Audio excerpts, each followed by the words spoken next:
الجو حلو قوي بجد وانا بتكلم، حاسه ان الفيديو ان شاء الله النهارده انا كده كده بقول كلام حلو. ايه الجديد؟ صح.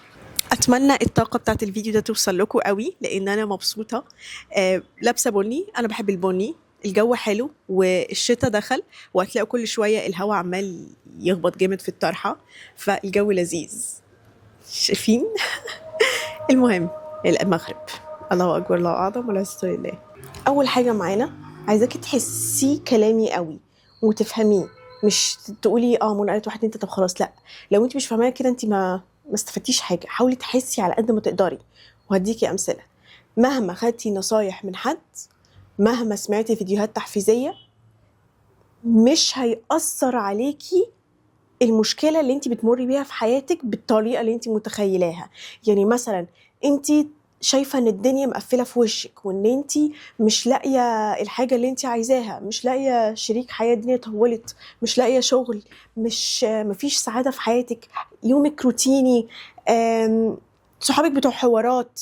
خدتي نصيحه من حد، اوكي، قالك بطلي تعملي واحد اتنين تلاته، الدنيا ما تتقاسش كده، كل حاجه تيجي في وقتها. you are exactly where you need to be او you have to be. انت في المكان دلوقتي المفروض تبقي عليه، اوكي. فخلاص انا فهمت وانبسطت وكل طاقه ومش عارفه ايه.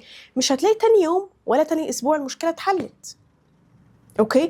انت المفروض تادابت او تفهمي اللي هي قالته وتحاولي تتعايشي بيه، وهتشوفي النتائج، اوكي. لكن مش بالقرب اللي انت متخيلاه. فالنصايح ما بتعملش شورت كاتس. ليه بقى؟ لان هي بتقولك على نصيحه انت لو عملتي بيها انت المفروض بتغيري طريقه تفكيرك، مش اللي هو اعملي واحد فهتعملي واحد، فواحد زائد واحد يساوي اتنين فهتاخدي اتنين بكره الصبح او اخر الاسبوع.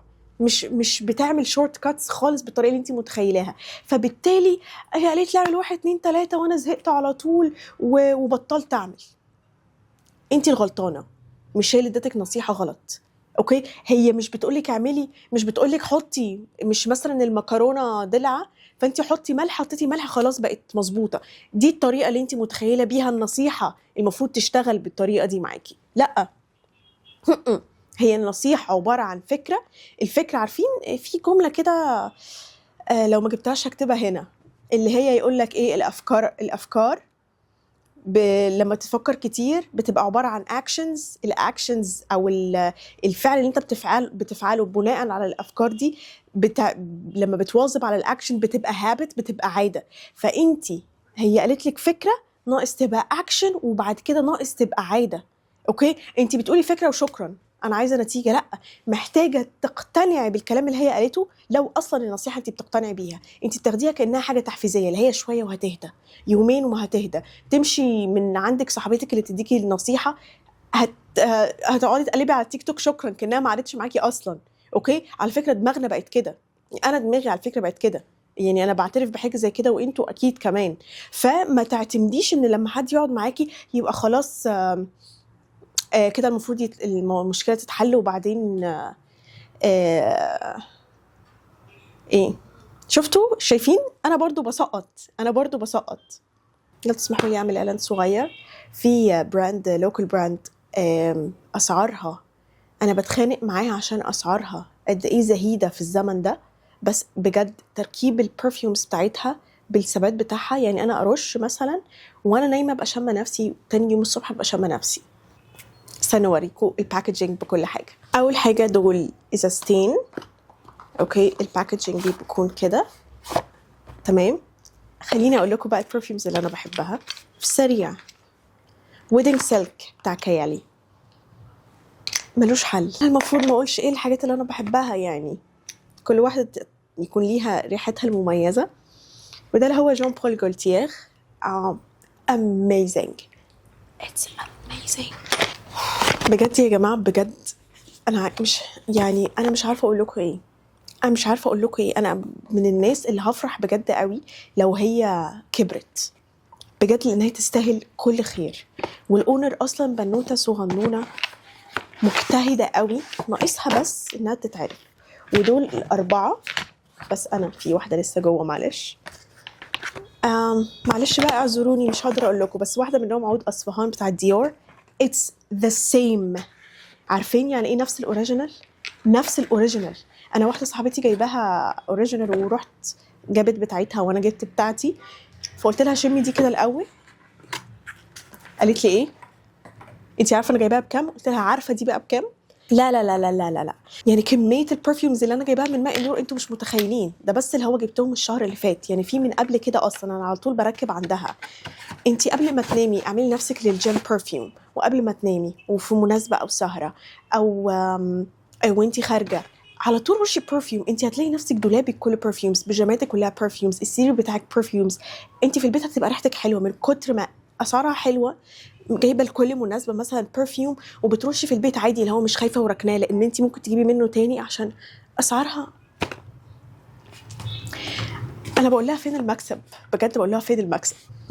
بس شكرا ليكوا، خلينا نكمل الفيديو. فالفكره لازم تقتنعي بيها. فعلا لما تقتنعي بيها ايه اللي هيحصل؟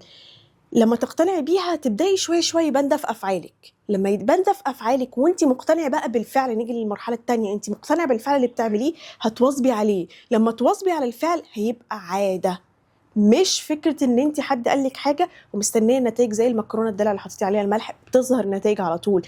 عمرها ما هتبقى كده. انت بتتكلمي في حياتك، اوكي؟ بني ادمين، حياه، قواعد ربانيه، بني ادمين اخرى، اوكي؟ مش طبخه. الموضوع مش بالتفاهه دي، مش طبخه، انت مش طبخه خلاص. فتاني، ما تعتمديش على النصايح انها تبقى شورت كاتس.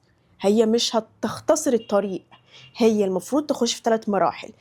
لما تخش لك كفكره تقتنعي بيها تظهر لما تقتنعي بيها كفكره هتظهر في افعالك. ما انت مش اتقالت لك كده وخلاص ونسيتيها، لا، اقتنعتي بيها فظهرت في افعالك. ظهرت في افعالك، اقتنعتي بيها كفعل، حاسه ان هي ممكن تجيب نتيجه او ما تحسيش. هي لو صح اعملي كده، اوكي؟ لو انت شايفه الصح لنفسك ومقتنعه ان انت عايزه لنفسك دايما الافضل، حتى لو انت مش مقتنعه بالعاده دي او بالاكشن ده، لازم هتعمليه. لان انت طالما عندك هدف مش مهم. ما هو الدايت انت عندك هدف انك تخسي، بس انك تمنعي نفسك عن الاكل دي حاجه حلوه؟ لا، بس اللي فعلا عايزه تخس طز في الاكل. نفسي فيها بس مش هعمل كده، عشان هي لو حد مركز على الهدف ما بيشوفش اللي حواليه. لو حد مركز على الهدف ما بيسمعش اللي حواليه، اوكي؟ طول ما انت شايفه قدامك مش هتشوفي حواليكي، مش هتشوفي الا ده. فمهما يقولوا ومهما يقولوا، عشان كده الناجح عنده قوة ان هو مهما اللي حواليه يتكلموا هو يعني انتوا وصلتوا لايه اصلا عشان تتكلموا؟ انا عارف انا قدها. فخليكي كده، ما تبقيش زي الناس العادية. بجد انا مش عايزة اقول كلمة، بس اللي هو بستغرب قوي طالما انتي اقفي شوية. بستغرب قوي الناس اللي هو عندهم هدف عايزين يوصلوا له ولما حد اصلا انا وقفت عشان هي قالت لي كذا. طب انا هقول لك كذا حاجه حلوه، هتكملي؟ لا، هتسمعي كلام السلبي اللي بتقول لك كلام سلبي اكتر. وبعدين هي افرضي مش عايزه لك الخير، هتسمعي كلامها برضو؟ افرضي هي مش عايزه لك الخير، هتسمعي كلامها برضو؟ ده ضعف بقى، لان في فعلا ناس كده، اوكي؟ طيب اقتنعتي بالفعل بقى اكشنز، ايدي وجعتني، هيبقى ايه؟ هابتس، هيبقى عاده. انتي اوتوماتيك عماله تعملي كده وانتي مش بتفكري فيها، لا خلاص بقت عاده. زي كده اول ما تصحي من النوم مش بتفكري يلا انا راح اغسل وشي، اغسله بميه سخنه ولا ميه ساقعه، اغسله دلوقتي. منطقي، اوتوماتيك. في الصلاه لما بتبقوا على الاوتو بايلوت اللي هو بتكروتوا الصلاه، لو سالتك مثلا انت قراتي سوره ايه في الركعه الاولى والثانيه، مش هتفتكري، انت على الاوتو بايلوت. يعني ممكن تبقى سوره الاخلاص او سوره الصور القصيره دي، فهو ده الاوتو بايلوت. اوتو بايلوت يعني ايه؟ هو شغال اوتوماتيك، انت مش فاهمه ولا حاسه. ده الاوتو بايلوت برضه، عشان تبقي ايه، عندك مصطلح جديد، عشان انا بقالي كتير ما عملتش فيديوهات الانجليش. فالنصايح مش تعمل شورت كاتس. ليه بقى مش هتبقى تعمل شورت كاتس؟ لان قد ايه الموضوع مش سهل قوي ان انت حد يقول لك حاجه فتطبقيها في حياتك. لا، يعني اي حد بيبقى نفسه يبقى ناجح او غني والحاجات دي كلها ما بيبقى صعب عليه. هو اسهل حاجه انا عايز يقول، لكن ما بيعملش. لان هو لما يعمل الموضوع بياخد منه وقت، لانه بيحتاج يتعلم، بيحتاج يغلط، بيحتاج يعرف ايه الطريق اللي هيبقى مناسب ليه، هيجيبها منين. ما كل واحد قصه نجاحه مختلفه عن التانية. سبحان الله، حتى لو كذا حد عايز يتخصص في مجال معين او ينجح في مجال معين، كل واحد قصته مختلفه. يعني مثلا ده لو عايز يعمل هدوم ممكن يشتغل مع المصنع ده، غيره يشتغل مع نفس المصنع، بس ده يرتاح ده ما يرتاحش. اوكي، فبيبقى برضو كل واحد لازم يشوف يخوض هو تجربته بشكلها كل واحد يخوض تجربته بطريقته هو. مش شرط اللي نفع معايا حتى لو احنا في نفس المجال هينفع مع غيري. فاهمين ازاي؟ فهي بتبقى كده. يعني مثلا حد يقول لي لا لا لا ما ينفعش تعملي كده خالص، ده وحش. ما افرض انت عملته بطريقه مش كويسه، افرض ان انت اسلوبك كانش كويس، افرض ان انت مش متيسر لك او مش صح ليك انك تتعامل مع الراجل ده، هتفرق. تجربتك وقصتك من تجربتي وقصتي، منطقي صح؟ فليه مش هينفع النصيحة تعملك شورت كات؟ لان انتي صعب تتغيري. تخيلي يبقى عندك 20 سنة ولا ايا كان سنة وحد يقولك لازم تعملي كده، فعشان تعملي كده انتي لا، لازم تغيري اسلوب حياتك. وانتي عشان تبقي انسانة ناجحة، الناس بتصحى الصبح تشتغل، انتي بتنامي متأخر تصحي متأخر، فانتي ازاي هتبقي ناجحة بالليل؟ هتكلمي مين بالليل؟ هتكون الناس على مسدات انها تخلص وتروح بيتها، فانت اللي هو بقى ايه، عايز تعملي مكالمات، عايزه تقابلي حد، عايزه مش عارفه ايه، مش هينفع كل ده بالصبح. فانت لازم تغيري بطريقه تفكيرك، تغيري روتينك، هو ده اللي بياخد وقت. فهمتوا قصدي؟